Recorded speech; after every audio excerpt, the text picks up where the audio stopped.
Bismillahirrahmanirrahim. Ini sudah pernah saya kasih contoh pada saat ada yang pernah bertanya dulu, tapi saya ingatkan karena memang ini poin bahasan kita. Seperti paras wajah kita, alisnya berapa lembar buluhnya, ya, bola matanya berapa lembar bulu matanya, bentuk hidung, tulangnya berapa lembar bulu hidung di dalam, mulutnya, aturan giginya, di sini taring, di sini seri, di sini dan seterusnya, kemudian pipinya, kulitnya, komposisi di dalam, urat-urat sarafnya, semua, kupingnya bentuk seperti ini, gendang telinga di dalam, semuanya sampai ke dalam tubuh kita, dagingnya, ya, lemaknya, sumsumnya dalam tulang, jantungnya, hatinya, livernya, dan seterusnya. Ini nggak ada campur tangan manusia, Allah yang pilihin. Nggak ada kuasa kita di situ. Jenis kelamin, laki-laki, perempuan, nggak bisa. Anak kita lahir, keluar laki-laki atau perempuan, udah. Oh, kita tinggal tahu, oh, ini anak saya perempuan, oh ini anak saya laki-laki, selesai. Kita nggak lebih daripada itu, dan tidak bisa lebih daripada itu memang. Sama, kita tidak bisa milih anak kita juga tidak bisa milih orang tua. Kita kalau lahir, ini ibumu, ini ayahmu. Nggak bisa kita milih, saya nggak mau ibu ini, saya nggak mau ayah ini, nggak bisa. Mutlak, nggak bisa kita campur tangan di situ.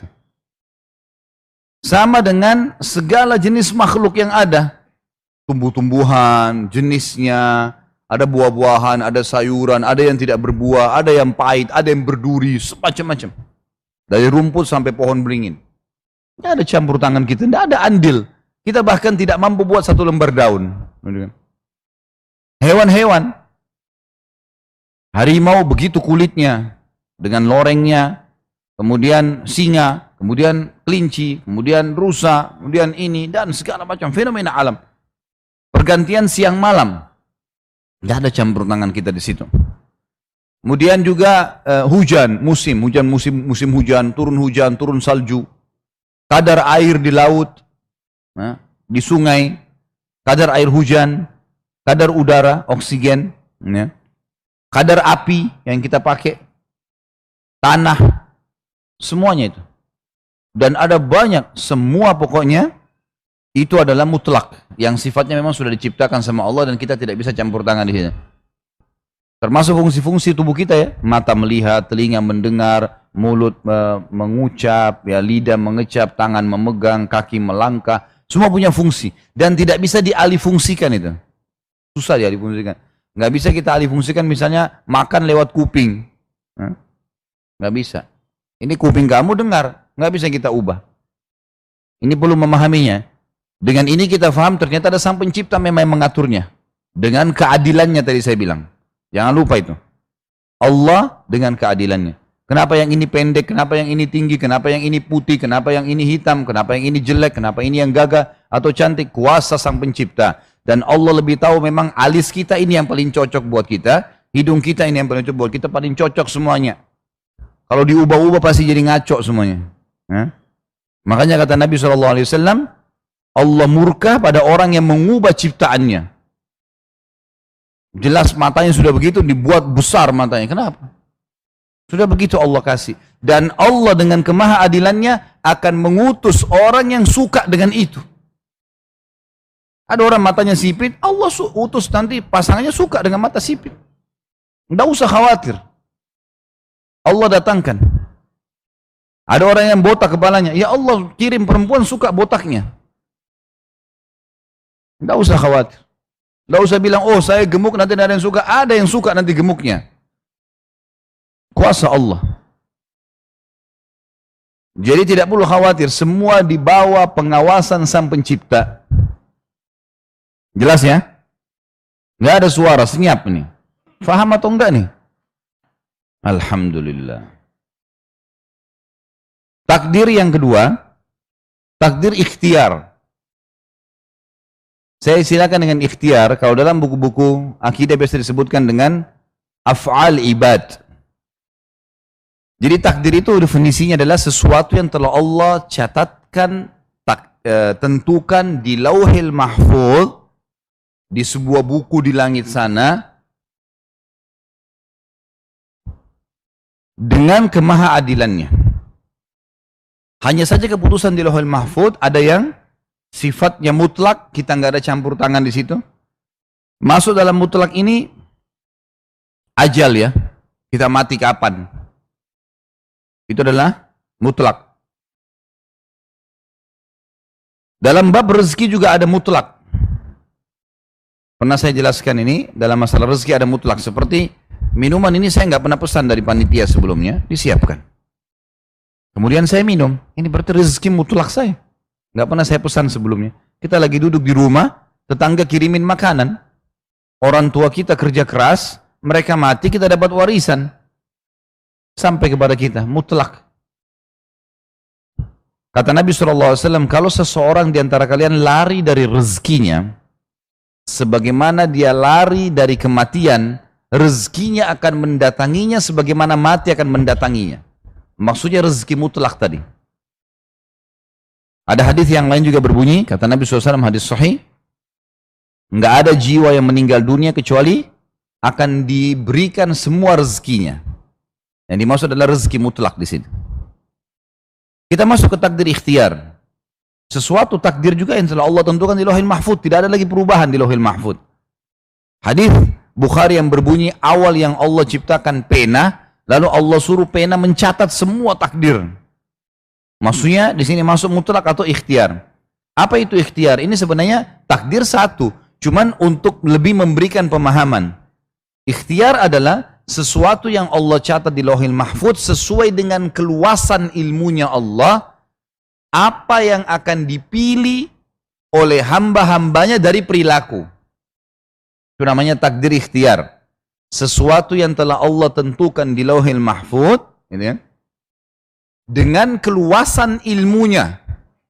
Keluasan ilmunya Allah.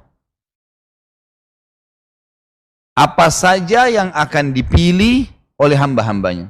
Atau dari perilaku hambanya. Jadi misal contoh, dalam takdir ikhtiar, contoh akan lebih memperjelas. Teman-teman di sini datang pakai baju berbeda-beda warnanya. Ini ikhtiar kita bukan? Nah, saya pilih baju abu-abu ini, ada mungkin bapak-bapak pakai baju putih, ada ibu-ibu pakai baju hitam. Ini pilihan kita bukan? Nah, pilihan kita. Baik, pada saat kita mau makan, kita mau minum, kita mau tidur, kita mau menikah, ya, kita mau berteman, kita mau mengambil jurusan kuliah, ikhtiar kita bukan? Ikhtiar. Nah, ini juga takdirnya Allah. Kita pakai baju, saya pakai baju abu-abu ini, pilihan saya. Tapi tidak lepas dari takdirnya Allah. Allah sudah tahu dengan keluasan ilmunya, Khalid ini, di hari ini, dia akan pilih baju abu-abu. Dicatat sebelum saya lahir tuh. Di Lauhul Mahfuz. Kalau saya akan pilih abu-abu hari ini gitu. Si fulan akan pilih baju putih, si fulan akan pilih baju hitam, sudah tercatat semua. Semua perilaku kita sampai kita mati, yang kita akan pilih nanti, Allah tidak menzalimi hambanya. Konsepnya dalam lingkup keadilannya Allah. Allah catat di Lauhul Mahfuz sesuai dengan keluasan ilmunya Allah. Memang dia akan pilih makanan itu, dia akan pilih minuman itu, dia akan pilih si fulan atau fulana sebagai pasangan hidupnya. Termasuk jodoh di sini adalah takdir ikhtiar. Bisa orang mau nikah, bisa nggak nikah kan? Bisa nggak? Atau harus nikah? Enggak. Bisa saja. Kalau ada A, B, C. Saya mau nikah sama A atau B atau C. Kemudian saya pilih si B. Pilihan saya bukan? Pilihan kita. Cuma supaya tidak salah, Allah kasih lagi satu perangkat. Sholat istikharah. Kalau mau minta panduan dari saya, silakan. Kau bingung A, B, C, sholat 2 rakaat. Saya akan kasih kamu siapa yang terbaik dari pilihanmu itu. Maka Allah kasih nanti. Cenderung kepada si B, atau si C, atau si A. Lalu dia jalan. Jadi semua perilaku kita sehari-hari, makan, minum, tidur, bekerja, apa saja perilaku kita, itu juga masuk dalam kategori takdirnya Allah. Allah tentukan. Tapi di sini Allah nggak paksa kita. Jadi salah kalau ada orang bilang, saya kan berzina karena Allah sudah takdirkan. Dia nggak paham nih.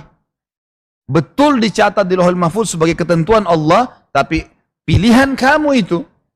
Maka Allah sebagai pencipta yang punya keluasan ilmu, sudah tahu kamu akan berzina pada saat itu. Dicatat sebagai takdirmu. Allah nggak zalim. Allah tahu. Allah tidak akan menzalimi hamba-hambanya. Jelas ini? Hah? Paham? Alhamdulillah. Bapak-bapak nggak paham kayaknya. Hah? Paham nggak? Sebelum jalan jauh ini. Jadi ada takdir ikhtiar. Artinya pilihan kita sehari-hari yang akan kita lalui di muka bumi ini sudah Allah catat di Lauhil Mahfuz. Jadi Allah sudah tahu sekarang siapa penghuni surga, siapa penghuni neraka. Dari mana? Dari pilihan hamba itu sendiri. Bukan Allah yang paksa dia masuk surga atau masuk neraka. Allah bilang, "Faman syaa'a falyu'min wa man syaa'a falyakfur." Siapa yang mau beriman, silahkan. Patuh, ibadah, silahkan. Dapat 1, 2, 3, 4, 5. Siapa yang mau kafir, silahkan. Perbuatannya boleh. Tapi ada ancaman ini. Dia bebas milih. Pilihan dia. Sekarang orang beriman sama kafir sama, ikhtiar. Orang setiap saat bisa masuk Islam kok. Ikhtiar dia itu. Dia tidak mau beriman, dia berarti ikhtiar dia nggak dalam keadaan kafir. Allah memberikan kepada dia sinyal-sinyal. Misal, kita dikasih sinyal lapar. Ya. Masalah kasus memilih makanan, ikhtiar kita kan. Tapi ada sinyalnya, lapar. Tubuhmu lagi tubuh nutrisi misalnya. Maka kita makan. Tapi pilihan makanan kita bisa pilih tempe, mau pilih ayam, mau pilih. Allah ciptakan semua fasilitasnya. Maka dia bisa memilihnya. Gitu. Ada juga rezeki. Tadi kan saya bilang rezeki masuk. Satu-satunya yang masuk di mutlak dan ikhtiar adalah rezeki. Kalau mutlak tadi sampai kepada kita saya sudah kasih contohnya. Kalau ikhtiar, rezeki yang akan datang sifatnya tambahan sesuai dengan ikhtiar hamba itu. Jadi misal, seseorang sengaja kuliah S1. Dia niatnya ingin jadi dosen. Ngajar dapat duit. Atau kerja di kantor dapat duit. Ikhtiar dia bukan? Hah? Baik, kan dia bisa tidak sekolah. Bisa jadi pengangguran, tidak ada yang larang dia. Orang tuanya paling ingatin, habis itu dia, kalau dia mau lari dari rumah, dia nggak mau sekolah, nggak ada yang bisa larang. Ada orang nggak, dia sekolah, dia berusaha, gitu kan? Orang tuanya yang bantu dia biayai dapat pahala, Allah janjikan, motivasi mereka anak-anak untuk jadi baik. Ikhtiar tergantung dia. Dia yang milih. Setelah selesai kuliah, S1 dia ngajar, gajinya 2 juta. Terus dia pikir, kayaknya kalau S2 ini gajinya 4 juta. Dia kuliah lagi S2, ikhtiar dia bukan? Untuk mendapatkan rezeki tambahan kan? S2 sudah, kalau S3 dapat 6 juta, langsung S3. Oh kalau profesor dapat tambahan sekian, tulis karya ilmiah, tulis. Ikhtiar dia. Orang buka 1 rumah makan, 1 usaha, 1 butik. Ikhtiar dia coba buka usaha. Dia belajar, dia dapat. Gitu kan? Setelah dia buka, berhasil, dia pengen buka cabang. Ikhtiar dia. Dia pelajari ilmunya, dia buka. Sampai 10 cabang, 100 cabang. Itu ikhtiar dia. Ya. Kalau dalam masalah rezeki, orang kafir, orang beriman, semuanya Allah kasih. Karena Allah punya sebuah hukum dasar, kalau Allah mencintai semua makhluknya. Allah mencintai semua makhluknya. Karena ciptaannya. Inna Allah kana bikum rahima. Allah itu sangat sayang pada kalian sebenarnya. Orang kafir pun tuh Allah sayang. So, kalau Allah nggak sayang, nggak dikasih makan sama Allah. Allah bisa butain matanya seketika. Allah bisa putusin urat sarafnya, penciptanya. Bisa tiba-tiba Allah buat fenomena terjadi tabrakan, mati, bisa semua yang terjadi. Tapi Allah sayang dengan makhluknya. Fir'aun mengaku sebagai Tuhan. Dosa apa lagi lebih besar daripada ini? Nantang Allah, padahal dia manusia biasa. Dia bahkan tidak bisa membuat 1 lembar rambutnya. Tapi dia ngaku Tuhan. Allah utus padanya Musa dan Harun alaihissalam. Allah mengatakan apa? A'udzubillahi minasyaitonir rajim. Idhaba ila fir'auna wa qula lahu qawlan layyina. Kalian berdua pergilah Fir'aun. Ucapkan padanya kalimat yang lembut. Kasih tahu kalau dia salah itu. Tapi karena Fir'aun ngotot, nggak mau, sampai 10 tahun didakwai Nabi Musa AS tidak mau, Allah tenggelamin. Ngerti kan?